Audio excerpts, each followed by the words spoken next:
Alright, hey there Prox Gaming Crew, and this is Proxify here, and we're back for some more of the Twilight Princess HD Let's Play. If you did miss out there in the last one, well, we just went and bowed out with Zant at the Palace of Twilight and got the last heart container. But there is still quite a bit of some other different heart pieces that we're still missing so that we can get ourselves with the full completion of all the different hearts that we do need to go and do. Now, in this episode, we are going to have to show off where some of those different heart pieces are going to still be. There's actually a location in the Arbiter Grounds that we have to go and pick up, which I didn't realize that there was actually a said type of, like, I guess there's like some sort of like, like husk of like some sort of like enemy that we have to go and battle, and I guess from there that is how we'll be able to go and get that heart piece. And then there's also one that's actually located, I just want to say, just right about into the time of like going into Death Mountain, but you just have to like talk to like a specific type of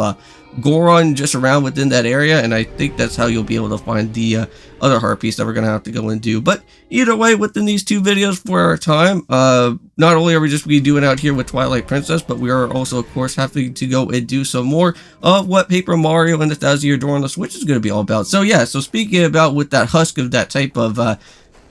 animal that's going to be here, we're just going to have to go and just cut this guy down to size, and as you guys are going to see, there is a whole bunch of different hearts falling from the ground over here, but we do get ourselves with a piece of heart after all that.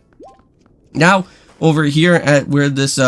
just before it within the Death Mountain, there is this like this secret type of hidden passage here, and you just go and open up with this guy right around, and just like that, you get yourself with another piece of heart. So very nice. I think also as well, I think in that same as that type of area, you can also use your claw shot, I think, just around in that way as well. Now there's going to be some set type of pose that we are going to have to go and search for, and here is one of them right now.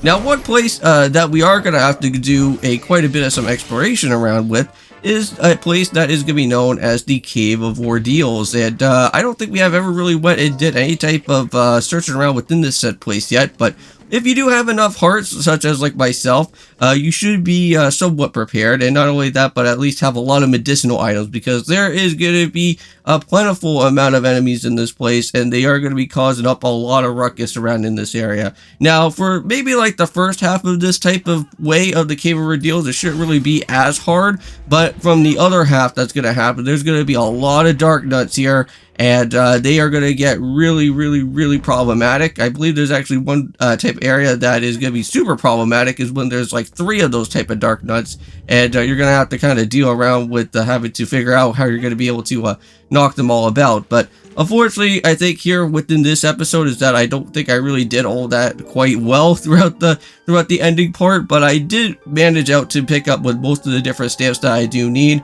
Now this area is nothing really anything too beneficial in a way. It's just that if you want to go and do this for a completion's sake, and if you do want to get yourself with the Colossal Wallet, that means I believe you'll have like the max number of rupees within your said wallet if you want to go ahead and do that. For me, I think, you know what, like, even though that I made it through, like, most of the way that I wanted to go on into with the Cave of Ordeals, I think we're just going to probably kind of hold that off, I think, for the time being. Because I think all that I really did say for this series was I was just going to try to pick up with all the different heart pieces, and that was about it. I'm not going to kind of do the same type of way as I did before in my original series of Twilight Princess, because I know that in my original series of Twilight Princess, we did majority of almost everything within the game. We went and got the magic armor, we went and got the way of completing all the way through the Cave of Ordeals, which I don't even know how I was even able to even complete off through the whole way of Cave of Ordeals. It's too bad that I don't really have that said video anymore, so that it would kind of help me on the process here for this type of video, but it's alright. But yeah, so we're going to be seeing the Great Fairy quite a bit of sometimes throughout our way in this area. Now, unfortunately, the annoying thing is that she is not going to be able to go and heal you up. But the only thing that the Great Fairy will go and do is basically send you back out when you need to go and do any more equipment or anything. Now, I don't really know per se if you're able to go and return back to that said floor later on, or if you have to restart the whole entire progress all over again. But that's something that I probably don't know. Maybe you guys may probably know a little bit more about the Cave of Ordeals than I do, but something tells me for a funny feeling is that if you do want to head on out of that area, you will probably have to repeat the whole entire floor again. Unless she'll probably make her appearance. But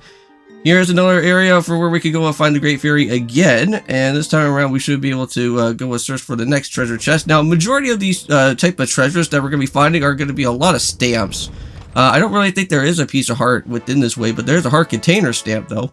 But yeah, so here's the battle right here that I ran into a problem where this is where unfortunately I got myself into a game over, and this is going to be one of the hardest of the amount of battles that you're going to have to face off with, and it's too bad that there's not really a way for me to go and at least like somewhat kind of find out a strategy or anything, but I guess you just have to find at least like some bit of an opening, I guess, and then that's where you can at least just try to make sure that you cut down all these guys' armor, but for some reason, you know, I just couldn't really find an opening at all.